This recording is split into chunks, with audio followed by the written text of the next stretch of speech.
Welcome to partialarc.com. Don't do that. You find yourself in a tavern. Oh, we should have checked for traps. I knew he forgot something. I think I can reason with him. You killed his father. Can I have sex with it? You could certainly try. I'm gonna touch a sword. Don't touch the sword! The child is evil, right? Obviously. I could cast Fireball. Always cast Fireball. All right, roll for it. Welcome to Friday Night Quests. I'm your host and Dungeon Master, Jay Jones. This week we bring you the Aftermath episode for Season 19. There's a lot to unpack in this season, so let's dive into the Aftermath.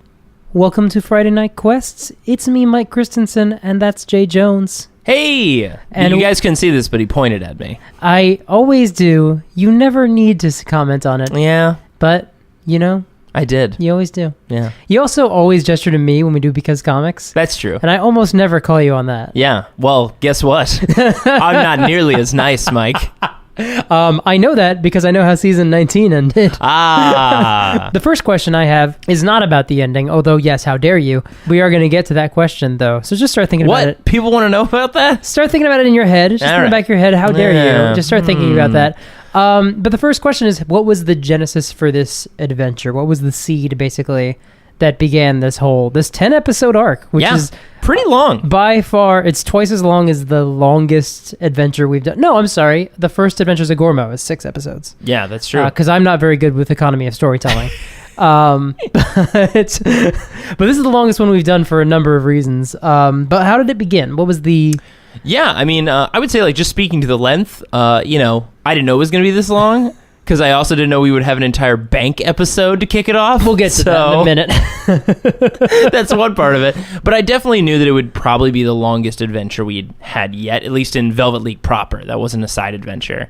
And basically... This is something I've been waiting to do for a while. Mm-hmm. The idea for Carceri has been in the background of the kind of the architecture of the story for a while. There's a lot, obviously, now after people just listening to it or completing it last Friday. Basically, there's a lot to unpack in this one adventure, especially with how it ended. Yeah, I'd say the last 5 minutes had a lot to unpack. Because, well, basically, I've been building up to that reveal since How the End Begins, with the second, when she breaks into that crazy, crazy castle in the sky. Yeah. Which was a very fun adventure that you ran. Yes. And even then, you didn't know what she was getting. Like, I told you a little bit. She's getting a thing from a ledger. Yes, you told me that there was going to be something called the ledger, but you can even hear when we got to that point, I turned it over to you to say, what does the ledger look like? Because that and is... what does she pull from it? Which obviously I didn't describe exactly what it was. Yeah, no, of course. It's Lark Levant's name. But basically, that's something I've been building towards for a while. And Carceri, I've always, like, obviously this whole Velvet League adventure, has progressed into, like, plane jumping, right? We're exploring all these different planes, and forever, like, Carceri has always, like, captured my imagination, because it's just, in the description of the book is great, because it's just very small, in fact. Like, Carceri is not given a lot of space. It's just like, oh, by the way, this is the dimension that all prisons are based on. And I was like, that just, like, short line, I was like, oh my goodness, like the ultimate prison break. It's like, oh, you think that prison's bad? What about the dimension that all prisons are based on? So that's where it kind of started for me in terms of, like, the setting and then folding the story into it. And obviously I took a little bit of liberty with the actual place of Carceri to fit it into our Velvet League story. It is not probably what Carceri is proper. I'm sure it's like, I've seen a lot of, like, different pictures of, like, balls, like, attached to other balls, like, stringing on forever. I was doing some Googling, and there's some that look like just a row of earths, and there's some that just looks like a sort of MC Escher designed a prison where it's like all these towers and stairs and stuff, and it's like, that's all fine and fun. And like, that's the nice thing about D&D, is if you read Carceri, the prison to end all prisons, basically. It can be whatever you want. And you say, oh, in my head, it's Shawshank Redemption inside of, a metal vault, inside of, like whatever you want to do. It's totally up to you. And also, like, in a lot of ways, especially with, like, oh, well, the lore of Carceri, it looks like this. Like, even in this game, you can have somebody who knows about Carceri if they're metagaming, but still it's like, have you been there? Has your character been there? Maybe these are all stories that everybody's heard about, like this crazy prison plane. Like, this is what it actually is in Velvet League canon. So for you, was it, I want to bring Alaric back into the story. Carceri is a good way to do that. Or I want to get the party to Carceri. What could they find there? Oh, I know. So I wanted to bring Alaric back into the story. That's been planned for a while. And Carceri is an also integral part to Vect's background. So for the economy of storytelling, wanted to bring them all into one place. And Alaric is tied to Vect. And, maybe we'll learn more about that and how he is involved with or was previously involved with Vect. I mean, we did allude a long, long while ago when Alaric was first killed that the second wanted him for something, and that she wanted him for information. Yeah, so we might unpack a little bit more about that, but yeah, that's been something that's been planned for a while, and just bringing those two together felt, hey, we can kill two birds with one stone. I think shortly after we finished the adventure, we were talking about it, and you pointed out the second's been trying to have a conversation with Alaric since season 9. You guys prevented that conversation a long time ago. Since episode 52 or whatever it was, she's been trying to get him, at 49 or whatever, she's been trying to get a hold of... it was season 10. She was like, hey, bring him back alive, Bring him back alive, maybe. Nope. And I believe he was brought back in a trash can, melted in a trash can. Yep. But let's talk about season 19. Yeah. We're going to go episode by episode. Going to keep it pretty brief. All right. First episode, we went to the bank. Moving on. So here's the thing is that you initially said, I think this adventure might go a little long. It might go longer than this recording session. And then I pulled out my to-do list and you were like, oh yeah, no, we're definitely not getting very far. And it was and then when there was mention we got to go to Teddy's Tin Shop, I was like, oh yeah, this is going to be long. Because I've had plans for Teddy's Tin Shop for a while, but for so long that I forgot about them. And then when you guys were like, oh, we're going to Teddy's Tin Shop, and I was like, oh boy, man, there's going to be a lot of things. That's going to be an episode unto itself. Yeah. So fortunately, we gave you a little notice. Yeah, you did. Yeah, as we were on the text chain, what should we buy at Teddy's Tin Shop? We need to get dimensional shackles, and I made my list and stuff. And you were like, okay, Teddy's. So we're gonna see Teddy's Tin Shop again. But yeah, we went to the bank. Yeah. That turned into a whole thing. And I definitely in the recording, people can hear all right, you get in line, and then we just take care of this, and you guys are like, oh no way. I'm gonna make this a full episode. I would say about half that episode is us planning, and then we go to the bank, and that ends up being the other half of the episode. That's true. I enjoyed it though. I mean, it was a lot of fun. In Velvet League fashion, you guys kind of wear me down to a point where I just roll with it. I'm like, all right, here we go. We're gonna have a bank episode. Episode 2, we picked up Faraday. We named our ship. Yeah, or I named our ship. What a name! And it had 2 names too. A momentary name crossed out, then a full classic name. The Wrath of Hells. Yeah, with a Z. Pour one out for the Wrath of Hells because it did not make it. Did not make it.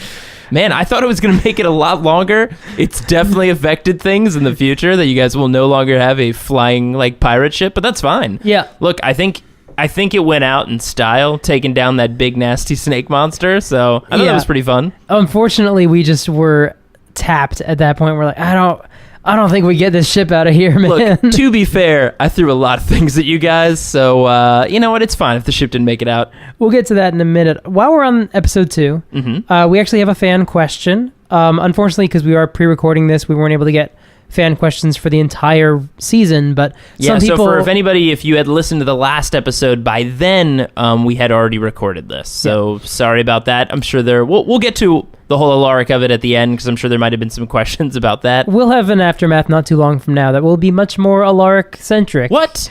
The next episode, he just vanishes. Yeah, bye. No answers for anyone. But some people sent their aftermath questions in advance. Desquire asked, did Jay make Sekala a kid in the hopes that someone would say the child is evil, right? Because I was like, we did throw a lot of our catchphrases from the theme song into this season. It's been coming up a lot more. I feel like everybody's been way more conscious of the catchphrases. I feel gotta get that skeleton army eventually. I tried when we banished the one who hungers. I was like, guys, rise up! Oh, never mind. I guess not. Nope. Oh man. Fine. No, Sekala was not planned to get that bit out about the kid, but I definitely thought about it though. Yeah. I was like, when we were, and I actually thought about it while we were recording. I do remember being like, oh man, if someone could just say that line, that would be great. I didn't mean to do it, but if it could happen naturally, perfect. Yeah. We did have another evil child in season 8. Was that one deliberate Well, for not them? really a child, obviously, but yes, perceived as a child, Daddy Blaze. Well, this one also isn't really a child. It's Yeah, I guess that's true. We've never had any real evil children, and that's a thing I stand by. Hey, maybe we'll change that soon. Yeah, sure. Maybe some evil children will make it into the show soon. Maybe in the next adventure. Who knows? Then we got our ship into the air. True. And we went to Teddy's Tin Shop. Like you said, you've been planning that for a long time. Oh, yes. When did you know it was going to be an amusement park? Oh, essentially. I've known that for, when it became apparent that you guys were, literally going everywhere and Izzy was dropping pamphlets of Teddy's Tin Shop in, the most crazy scenarios, in the Underdark, after, defeating, these crazy beasts and monsters on different planes, Teddy's Tin Shop was going to get a reputation for being and that was kind of the question for me. I was like, all right, well, there's only two ways this can go. Either Teddy's Tin Shop is a crater when you guys get back there, and the entire town. The Drow Empire sends its regards. Yeah, the Drow have just destroyed it, or any other plane that you guys have encountered and pissed off. But no, it was definitely, I like the idea of a much more fun of if these heroes are legendary and epic, and they're getting all their equipment from Teddy's Tin Shop, well, I mean, that's going to be one heck of a demand of that location. So Teddy leaned into it pretty hard until you guys got basically your Disney World. Yeah. That was fun. Now, did you expect our response to be what it was? I didn't quite know, to be honest. I didn't know if you guys were just going to be super excited about it. I didn't know if you guys were going to be furious. And I liked that there was kind of a mix of both. You guys were pretty excited. It was excitement and fierce litigious. Yeah, it was a nice balance of being oh, this is so great, but nobody paid us. I feel so torn. I feel happy that this exists, but I also won money for it. So I really enjoyed that whole Teddy Tin Shop of it all. To be honest, I was very satisfied with that episode. Yeah, that was a lot of fun. It was a really good payoff. I like how you guys negotiated it with him in the back room. That was very fun. I wish if someone out there wants to do an oil painting of whatever the heck that looks like. Oh yeah, that's his in his wall. office. I would really appreciate it. Oh my gosh. I just imagine it being the most ridiculous, over the top oil painting or whatever of him just around with his best buds, the Velvet League. Yeah, he had a good couple of years. He did. Our friend Teddy. He made a lot. I mean, he's still going to make money. I mean, now you guys are just part of the brand, basically. You're a brand. Yeah, pretty much. Yeah. Pretty much. Well, see, now we're paying off where we got those action figures from in previous seasons. In season 11, when you guys went to Izzy's hometown, that's where they called out you guys as being kind of these legendary figures. This is after the 2 years had passed. That was season 12. Mm-hmm. Yeah. Oh, that was 12. That's right. Yeah. 11 was the Feywild, which is what caused you guys to have the delay of 2 years. Exactly. That's correct. And then in episode 4, we really started to get into the meat of the adventure. Yeah. And we went to Carceri. You guys had 3 fun, goofy episodes, and then I was like, oh, wait, what's happening? And then 2 episodes of plans. Yep. Which was fun. Which I enjoy. I love moments like that where we get to sit down and figure out what we're doing and find interesting uses for spells. Izzy scried on 2 different people. Yeah, in that was episode. what and we'll talk about this maybe or now. I really enjoyed in this adventure how many random spells you guys used that I never get to see get used, and they were all used for very pivotal key moments to truly stop either a really bad encounter or to boost an encounter. The 2 off the top of my head as we get through the episodes, we can call back when you remove the key to lock the inner plane. I mean, that was Meld into Stone. I never see that used. No. And Izzy did that. I mean, truly, Izzy pulled out a lot of these random as well as I believe it was create water or whatever it was to give the storm giant back her energy to be able to protect you guys from the storm. Yeah, those are both in episode 9 actually. Yeah. So that was those are very key spells that I just never see, right? Yeah, I mean, the druids have a lot of weird ones. Have a lot of weird little economical. To be fair, Izzy has taken advantage of a lot of the weirder spells. I mean, she's talked to trees. Yeah, and I remember locate animals and plants. Yep. And being that's a weird spell. That's a weird spell that someone paid money to make. Yeah, pretty much. But yeah, we had a roster of potential people to encounter, potential jailers Yeah. to deal with. Can you talk a little bit about that? Yeah, making all the jailers was really fun. Harkening back to a previous adventure where I made that kind of separate D&D party group that you guys had to fight. I really enjoyed just kind of sitting down and being like, okay, I took the basic mold of what the Carceri levels are hinted at, like in just D&D proper, and reskinned it a little bit and was like, okay, who would be kind of the kings and leaders of these different levels? Who would be the jailers? And I think in like the other D&D lore, they do hint at like there are like kings or whatever in different places, but it's very different. I just wanted this to be specifically like key people who can't leave. Key people. Yeah, there you go. Because they had keys each one. All right, everybody, I'm done. Yeah, so it was basically just coming up with each of them, and kind of like I like to just find fun monsters that I've always wanted to use and be like, can I make this a jailer? Yes, I can. So the first one was the Froggy-myth. The Froggy-myth. Which, just from the name... It's so great. Although it doesn't speak as well as it reads. No, it doesn't. Feel like. It looks like a big, it looks like basically just a big Cthulhu monster. It looks like a giant frog with tentacles for arms. You know what it kind of looks like? It kind of looks like if the plant from A Little Shop of Horrors with tentacles. Feed me, basically. And then there was the Yuan-Ti something or other. Yeah, the anathema, which is basically this thing that thinks it's like a god, basically. The Yuan-Ti anathema, yeah. And it's huge. It's got all these snake heads. I made it a little bit larger than I believe it actually is, but sure.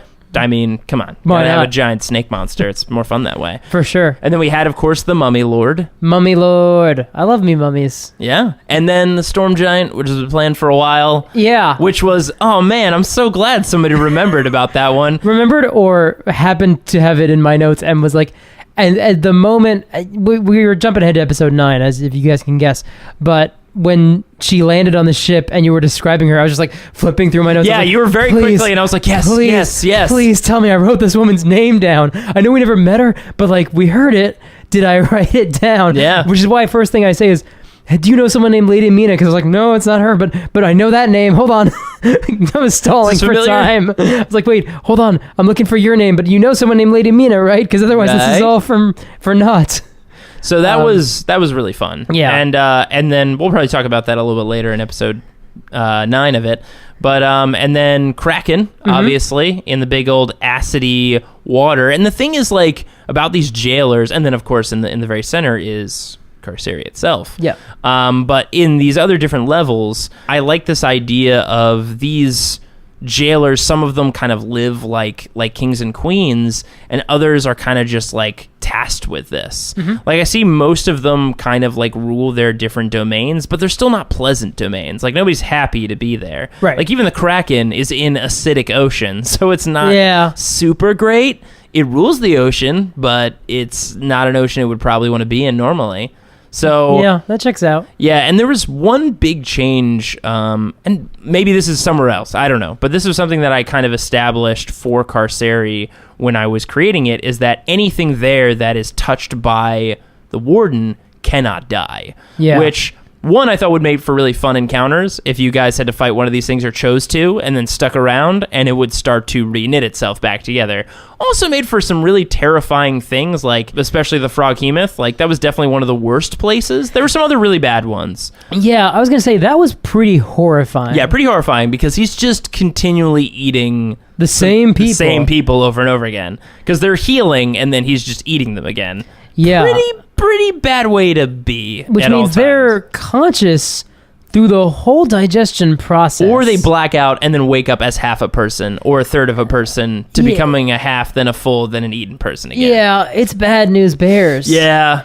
And I remember that was really strikingly well told. I actually was really impressed with how like graphically horrifying and like skin crawly that sequence was. Sorry everybody if those were like, oh man, this is real dark. I thought it was great, but I mean it's Carceri. It's not going to be a good place. It's the prison to end all prisons. It's got to be not so great to be there. Yeah, and I think we talked about it, or maybe we didn't in the episode, but those stones you guys were shooting arrows at outside of the lair that had the moss on top of them. We did not talk about it on the air. But it was the one that all the little frog creatures, the grung, all the little grungs were around. There were a bunch of these moss stones leading up, and you shot one of them with an arrow, and you heard like kind of a deep, like sound like a scream or something, but nothing happened. Like the moss moved a little bit, but nothing. So to add to this terrible setup, those are the tops of heads of people. So when he gets bored of eating those people, he pulls out someone from that bog and drags them in there. The grung feed them basically to it. Yeah. Which is also like, if it isn't bad enough that you're getting eaten, it's also you're just stuck in mud. It's a real bad level. Yeah, those are people. That's guys. a real bad place. Those are people. Carceri, doing it up there. Yeah. But anyways, but I think that fight, you guys did pretty well. That natural 20. That natural 20 with the bats. Pretty incredible. Yeah, that was pretty spectacular. And that sequence that she narrated of the bats in there sort of, I really imagined that like they were the Independence Day fighter jets. Yeah, that's of amazing. Bats. There was like a little sub movie about these bats that they were only alive for a few moments. But they had an entire character arc in that entire period. It was very gripping, very intense. I was moved by it. And then we brought a grung back with us, and it came back to life. Yeah. And we very almost had it join the Velvet League. Yeah. And then reason set in. Yeah, I was like, well, I mean, if you let this happen, the bad thing is gonna happen on the ship, because that thing wasn't gonna be very nice to you guys. Yeah. And that sort of leads us into, episode 7, I think we're in 7, where we floated in the void for a while. Mm-hmm. And we had a little encounter with Jacob. Yeah. Who's not doing super... It's not doing super well. Yeah. In terms... That kind of old, like, he looked into the void and the void looked back. Yeah, I think we said that a couple of times because it was like... Yeah. That's what happened. That's literally what happened. He literally did that. And I've wanted to kind of play with that whole like Cthulhu-esque horror for a while, but it's not, it's not something that's easily done. I feel like in D&D. D&D doesn't lend itself to Eldritch Horror that well. Because it's a world that's like horror's like down the street in the forest nearby. Like, well, it's also a world where monsters that have certain rules in our folklore, when you apply them to D&D, where everything has a certain kind of rule, they become much more gamifiable characters. Right. And you, to a certain level, whether you're playing it meta, right? Because you're like, oh, I've seen that monster in the monster manual. Right. I know about it, right? Or it's like you can roll a good enough check on something and you'll learn about it. Right. So I liked the idea that in this game, in this adventure, you guys were going to encounter something that is not in a manual, that is not anywhere, that is completely of obviously my creation. And like there is no like, oh well, I don't know what would do that. I don't know of anything that lives in the heart of Carceri. It's like, yeah, exactly. So that was very fun. I enjoyed that kind of unsettling episode, and to me that kind of scary stuff that's in Carceri, that final level to me would be the scariest, because I don't know, for me it's terrifying to be like in my magic, like just a black void where you feel like something might be out there and you just can't see it. It could be 10 feet away, it could be miles away, but there's something big moving out there and it's just pure inky blackness around you. I don't know, I've been on a boat once before, like late at night, like out in the middle of the ocean. There are sometimes, like if you do this, if you go out on a boat at night and if you're far enough out, you can look around and like you can't see the horizon because like, you have the moon above, but it's just black all around you. That's kind of how I imagined this, of just this realm of darkness, which especially what's more unsettling about it, I think, is you're sailing for a while and you're going fast and you feel like you're not going anywhere, which to me, I don't know, creepy. Is that why you had us get a flying boat? Maybe. How long have you been planning in terms of the flying boat? I guess the flying boat was introduced post How the End Begins, so certainly at least that long. Yes. So this was always the intent of the flying boat, yes, to at least get us this far? Yeah, because otherwise if you didn't have the flying boat, this would have been like, all right, well, get a big old long ladder, I guess. Just climb down it forever. Yeah, that would have been tough without the flying boat. And then we got into the heart of Carceri, and we started finding all those different monsters and everything that was the caged. Devourers. Well, before we get to the Devourers, Desquire has another question. Was the Mind Flayer in the Carceri Tower actually Derek? Yeah, it was Derek. It was Derek? Yeah! Confirmed, it's canonical? It was Derek. Nice. Canonically Derek in there. Will he stay there? Who knows? Who knows what happens to Derek? But he's in there. Yeah. I'm glad somebody... He picked it up, You remembered about the Storm Giants. Somebody else remembered about Derek the Mind Flayer. Yeah, Disquire actually made some fan art of Derek the Mind Flayer. Oh, yes. I remember seeing that. Yes. That was incredible. So hopefully you guys will get to see that pretty soon. So that was awesome. Good job. That was awesome. Yes, the Devourers. That was a fight. Yeah. And here's the thing, as I was listening back to it and realizing, like, why was this fight so intense? It's because it was really only Horace fighting them. Yeah. Because I was casting fireballs at the ceiling, and Izzy was trying to steal it. trying to steal the bottle. Yeah, so for like the first 2 or 3 rounds, it's really just Horace fighting a mounting number of Devourers, which is why he got pulped Yeah. pretty hard. He got... And it's rare to see Horace get just messed up in a fight. Yeah. Just because his AC is so high and he's got so much health. Yeah, he got low in that fight. You were all pretty much at death's door before you got out of there. I was okay when we left the heart of Carcery. I got worse when we got further out. Izzy was the lowest I think we've seen her since last Bahamutmas. Yeah. Definitely. At least by the end of episode 10. Because she got down to 19 and we gave her 20 hit points after today's tin shot. Yeah, that's right. So like she got low, you guys. Yeah, she would have been out. Yeah, had we not given her that book. Ooh, and she needed to be that eagle to get you guys out of there. Yeah. You guys needed to eagle Well, no, it the up. dragon to get us out of there. Oh, that's at the right, end, that's right. Yeah. Wait, no, weren't you eagles to get out? Oh, the Heart of Carcery, yes. Yeah. But she got down to 19 hit points when we were on the boat at the Right. very end. I was just talking about if you guys, somebody went unconscious in there, especially Izzy, that would have been real bad. It would have been super duper bad because like she can reincarnate any of us, but like None of you guys have that. we can't do that to her. She's kind of just gonna be that way. Yeah. We could go find a cleric, but all the gods are dying, so But, I don't know. You know, it's also worse to try to find a cleric when you're stuck in a prison plane. Yeah, that's not gonna go super hot. Yeah. We didn't even talk about that, but yeah, you guys had like gate. I think some of you guys had some stuff prepared, and it was like, nah, you're going to a prison plane. You can't get out of there. Yeah, you mentioned that at some point. I'm very cross with the second. Yeah. We didn't even talk about that. There was some great back and forth. All of you guys getting some real good hits in There on were the second. some really good scenes with the second. There was some really good interaction. And I mean, I feel like now, especially now at the end of season 19, Sweeney's like probably real happy with her. I'll tell you this. I was thinking about it at the supermarket the other day, and Mike Christensen, was shaking with anger at this fictional character. I was like so mad, and I was like, she's not real. She's not a real person, but I'm really mad at real her. mad at this I was character. so upset. You manipulative jerk. This was weeks later. Yeah.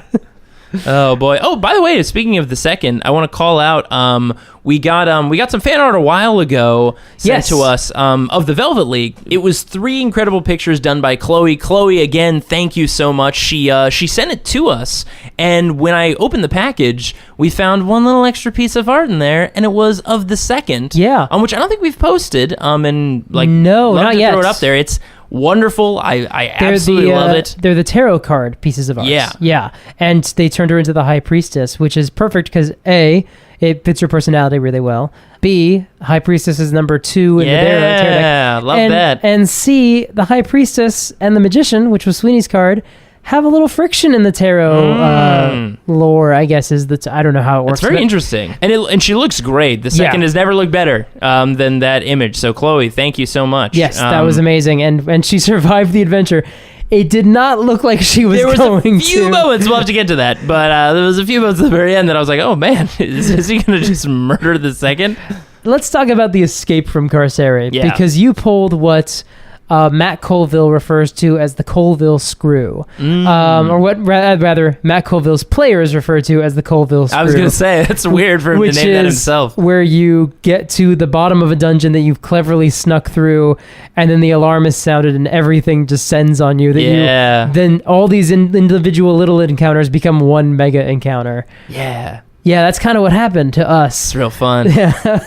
It would have been way worse too, because that thing, the warden, would have been chasing after you the whole time. Which had some very interesting mechanics that would have happened as well, and you guys shut that down. Which again, so he would have fit through the door, perhaps. there might have been some shenanigans that happened. Okay, so that's scary. That door's a little bit more than just a door. It's got some magic going on there. So That's you guys shutting it, which you guys could see from, I remember describing it, the image of the seal resealing over the doorway with only just one of the 4 lines still intact. One of the 4 runes, which is like 3 less than you need, I bet. Yeah. So that's interesting. It seems like there's some important plot stuff happening there. Maybe. Which we'll get to without question. We will address that. Unless I throw more Carceri final encounters at you guys. Yeah, so then at a certain point, I'm listening back, I was kind of dumb with how I was handling my spells, but because I was like, oh, I'm just going to hit the Kraken for no reason. Like, why? I didn't gain anything from doing that. But. Well, I did build in some scenarios where, like, if you guys didn't do something, like the Kraken would have, like, grabbed the boat or something, but you, like, attacking it did enough damage and did enough distraction to keep it from grappling the boat. Okay. So it wasn't in a bad idea. Good, because like, I wasn't just doing it for flavor and you're like, screw it, I'll just shoot at him from because at the beginning of episode 10 and I have like so few spell slots left, I was like, why did I shoot disintegrated that Kraken? No, I actually, like, in each of the levels and how things interacted, like, there were ways for you guys to get around things. Okay. A lot of ways to solve it. And much like this whole encounter, that whole run through an escape of Carceri was kind of an amalgam of a lot of different encounters that I've given you guys in the past, all smashed together. Basically, it was if you guys remember back in season 7, when you guys were rushing on another boat towards the island, you guys had to figure out how to slow it down before you crashed. This was like the reverse of that, how to keep it going and speed it up. Must go faster. But then also every worst monster ever is attacking you. Yeah, that's true. Yeah, and I wanted to do like environment effects, so like with the exhaustion and like the sandstorm and stuff in the Crimson Sands area, and there was just a lot of fun stuff to play with for that escape. And then the Mummy Lord, we fought, like legit fought. Oh yeah. Well, first we encountered Navain, and recruited her to our side. Glad you guys did. That would have been a very tough fight. Yeah, especially then piggybacking onto that fight, a Mummy Lord.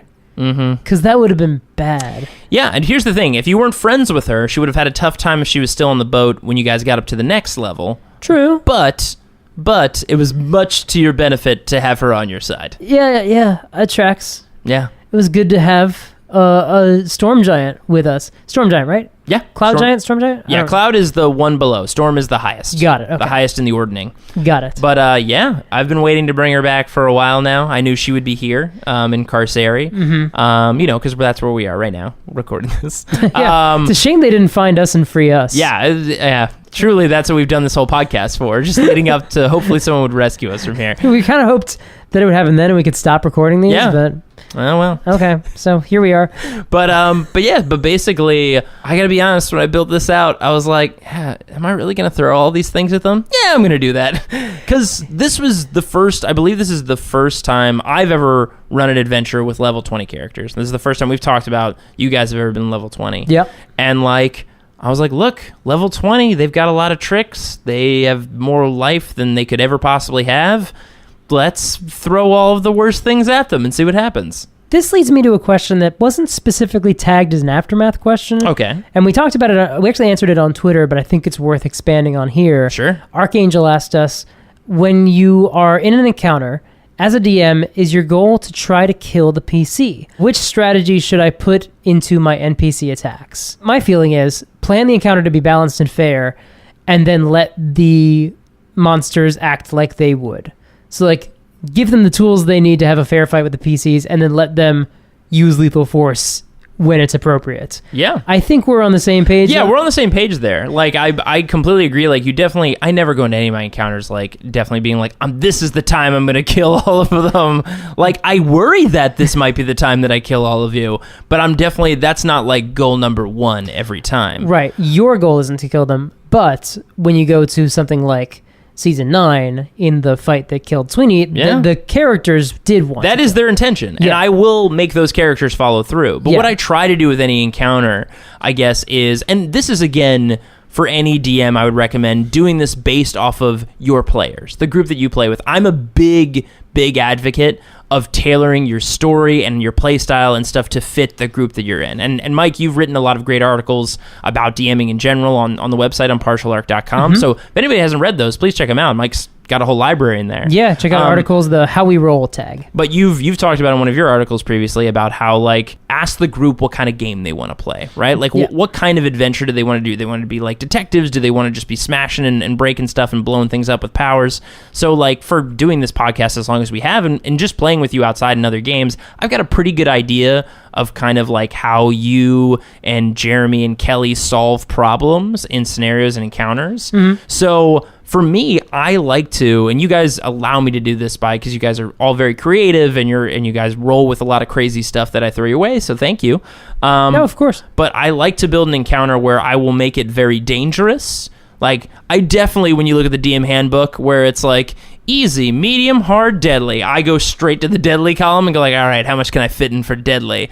But I try to balance that with, if I am going for deadly, I want to create an environment and give you guys resources for ways to solve it. Yeah. So that's what I like to do, because I also think D&D, especially this edition, lends itself to creative problem solving. So, like, if I put you in this environment and there's, like, you know, you're fighting this monster or whatever, like, is there oil around? Could you, like, dump it in oil? Could you drop it down a well? Like, just like when I threw the big purple worm at you guys came up with a very creative way to trap it and drop it down that hole. Yeah. So, like, there's been a lot of situations in the past where I might put you guys in an almost unwinnable scenario, but I'm always trying to create stuff around you in an environment where there might be an answer there, and I just want to see how you guys solve it. And you guys typically come up with some pretty fun stuff. Yeah, and we fought a mummy lord in this case, and we got to see Jeremy's the first glimpse of these epic powers that we've talked about. Yeah, well, actually, we haven't. Have we? All talked about that. So, well, I should clarify. We as players have talked about this for a while now, as we're recording this season. Basically, what's going to happen is that in our next season, we are not going to level up into... There is no 21st level in the book, and it would be very underwhelming to be like, all right, Horace is a level 20 fighter and a level 1 paladin. Like, really would not be very compelling. A D4 blast. So we had a conversation. We started having it around the time we started recording season 19, and by the end of it, we had decided not just what it would be, but we pretty much had picked the framework for going forward, which is why Horace had his basically chambered and ready to go. Can you give a little bit of an explanation of what these powers are in a roundabout sense? When we get to season 20... Yeah, we'll talk about them specifically. When we get to season 20 and we start talking to the cast, we'll give them there. But just to give a little bit of a premise. Yeah. So the idea behind this is basically, since you guys are essentially beyond level 20, instead of, again, like you said, just giving you guys more points to put in different classes, which would, again, like you said, feel underwhelming, the idea was to give you kind of epic abilities. Because the idea is you guys have been around and learned everything. Like, at a certain point, you're going to craft, if you haven't already, your own fighting styles, your own magics, your own spells, basically. Because, like, I mean, Mordenkainer and all of these, like, named powers, they came from a person. So this is very much the opportunity, especially for the spellcasters in the group, you know, like Izzy and Sweeney, to be able to craft their own unique spell. And we'll go into detail the next time around of what those might be, but I'm very excited to see what you guys have come up with. I mean, I know what you guys have come up with at this point, but I'm very excited to see them in action. And share them with everybody. Yeah. And we saw a glimpse of Horace's, where his is, and I know Jeremy kind of struggled a little bit with this because, you know, it's like he wanted it to be unique, but like not be like, I swing harder, I get one extra attack. Because how I kind of tasked you guys with this is coming up with something that's kind of like a once a day, but like one big epic move. Right? And for his was really neat. And we can go into it in more detail in the next adventure. But you saw kind of his transformation with Doris. Yes. Which was so very fun, especially the dual voices, which we'll see how that goes in future recordings. We will definitely have to figure out a more economic way to do it. Yeah. It's like, all right, guys, we got to say, you tell me what you're going to say, and I'll tell you what I'm going to say. We'll say it at the same time. You have microphones. You may need to be the one to record the voice after the fact. Yeah, that's very true. That might just be way easier than what we did this time. But I was very excited to tease that, and it was just a lot of fun to kind of show that and see where it goes in future seasons. Yeah, that's going to be very exciting to add basically another tool to our toolkit. I think we're definitely going to see Horace Doris again. Oh, yes. Because we have to. Oh, absolutely. We have to. And then we managed to escape Carceri by the skin of our teeth, by the skin of our 9th level spells. I think you guys almost all burned like all of your spells by the end. I did not have much left above a 6. I couldn't cast the mansion again. So that basically means I didn't have a 7th level or higher. Yeah. So, and then we got to that poor nice woman in the swamp. And we had some conversations with Nevane, which are kind of plot relevant and gonna further the campaign. And then we went ahead and opened up that bottle. Yeah. And you know who it was in the bottle, Jay? Who's in that bottle? It was Alaric Levant. Oh, who's the... So the Alaric, if you don't remember, is the Fagin Purple Man character who raised Sweeney. Not a nice guy? Not a great guy. Remember correctly? So the question I have for you, Jay, is how dare you? Yes. Oh, I dare. I dare. I mean, yeah, I've had that plan for a while. Yeah. And I've been very excited to bring it back. Yeah. Alaric Levant is back. How long he's back, how he helps, or what he's involved in, we'll have to see, because there's quite a bit to unpack there, I'm sure. Yeah. Yeah. And, I'm sure everybody's real happy with the second. Yeah. Yeah. It's going to go super duper well, I bet. And here's the thing. That's not me being kind of like coy because we've recorded it in advance. And we haven't yet. We haven't recorded this yet because the next adventure is not going to be Friday Night Quest's Velvet League Season 20.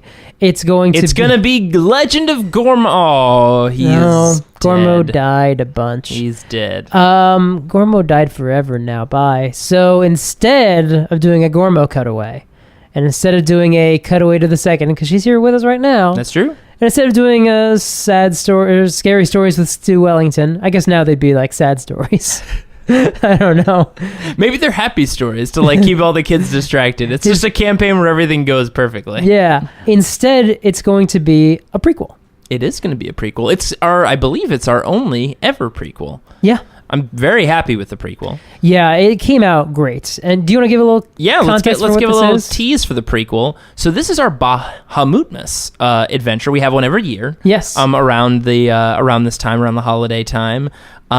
This one's going to be a little bit of a different tone. You and I have talked about Alaric quite a bit, obviously, because like with anything with the show, I like you guys, you and Horace and Izzy, or Jeremy and Kelly, right? It was weird. I was going to say character names, they're real to me. But you guys to craft obviously your own backgrounds, and you tell me what it is. Mm-hmm. And Alaric was a big part of that for Sweeney. And I've always wanted to. I mean, look, Alaric's he's returned, so we're gonna speak with him more, obviously. Yeah. But I always wanted to show a little bit of what that Alaric Levant was, and give a little bit of that background, that old lost flashback of like why Sweeney is a little bit of the way he is. Yeah. And why he hates Alaric Levant so damn much. It really does remind me of the third to last episode of Lost, which was a flashback of like thousands of years to be like, hey, here's these characters we've referenced, but like we're gonna see them now and like hang out with them. Yeah, and this adventure is really, really fun. It's actually a kind of like an evil party adventure, which I've never gotten to run before. Mm-hmm. Because basically, I guess we can talk about it just very high level. Yeah. We're going to meet Sweeney's kind of first adventuring party. Yeah, that's true. I guess it is basically his first party. This was this is Linus Whitaker's. That's true. This is Linus Whitaker's first adventuring party, and kind of headed by Alaric Levant when he still had his court, going around different towns, causing problems. And this one takes place on Bahamutmas Eve. Mm-hmm. You'll just have to tune into the next adventure to see how it goes. I'm just going to say, though, bunch of kids. Loose morals. The child is evil. We paid it off! Finally!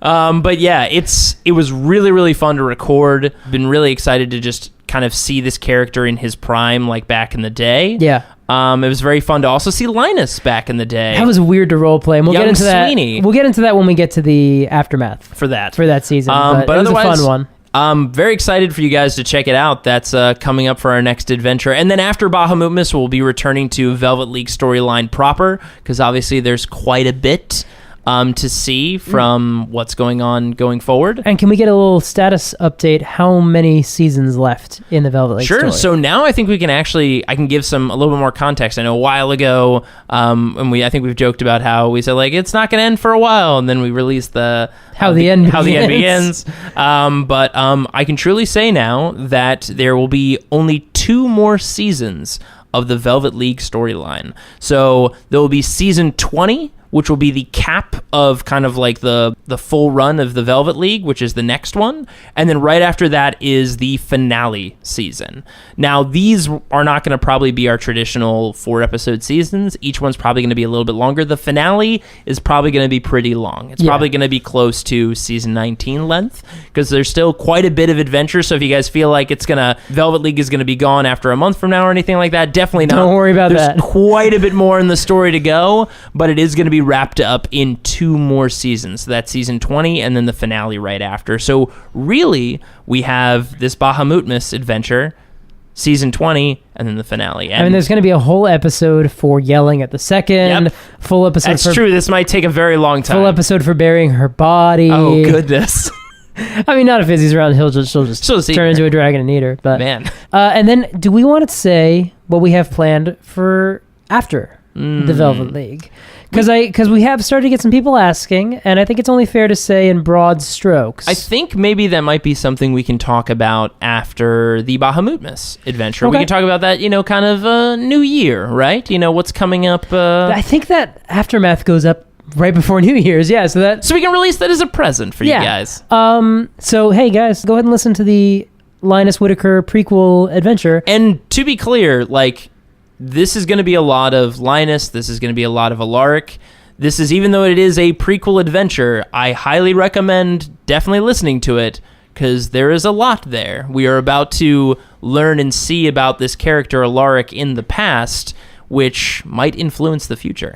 Yeah, it's gonna be a nice little peek into what I've been living with in Sweeney's head for the past couple of years. And which all of you might be living with soon. And honestly, when the game was finished recording, when we finished the prequel adventure, it was pretty much exactly how I'd envisioned how that adventure might go. Which is very interesting how that comes about, because I'm quite literally playing in your mental sandbox. Yeah, it's very odd. I'm give me a few things, and you're like, here's a few things, and I'm like, all right, I'll just it's weird for someone to give a background that you kind of rewrite, you know what I mean? Because it's not like you say, this is an old character that I used to love, and they show up in an adventure, right? And the DM plays them a specific way. It might not be how you intended, but they're that character. I'm quite literally going into and rewriting or playing out your backstory, which is a weird thing to do in D&D. Yeah, it's kind of like, hey, do you want to help me move? Cool, here's the keys. I'll see you in a week. Yeah. I hope you get it right. Yeah, set up my house so you're like, cool. Set up this place that I live. And it's very fun to go back and see what Linus was like before he got all of the character traits that we know him as. Yeah, and I got a kudos. You guys will hear it soon. It'll be next week. But the crew that came in to record with us, it wasn't Jeremy and Kelly playing different characters. No, they are all new voices. They're all new voices. None of them have been on Friday Night Quests before, and they were great. They were fantastic. So you will hear them all very soon, and that is going to be a lot of fun. Yeah, it's going to be great. Do we have any other questions? Or I think we. That's all I've got. How dare you still out there, though? Yeah, I feel like we keep coming back around to this one. How dare you? How dare I? Oh, though? I dare. So, I mean... Oh, man. So many things still. So many things to come. But, how dare you, though? Thanks for listening to this week's episode. We'll return next week for part 1 of our prequel adventure. Photos and character art can be found in the show notes on partialart.com. And while you're there, why not check out some of our other podcasts, including Roll the Seas, where myself and Andrew Dickinger discuss the absolute madness of Warhammer 40k. If you have any questions about the show, you can email us at FridayNightQuests@gmail.com. You can also follow us on Twitter, Instagram, Facebook, and Tumblr, all under the handle Partial Arc. Thanks for listening, and we'll see you on the battlefield.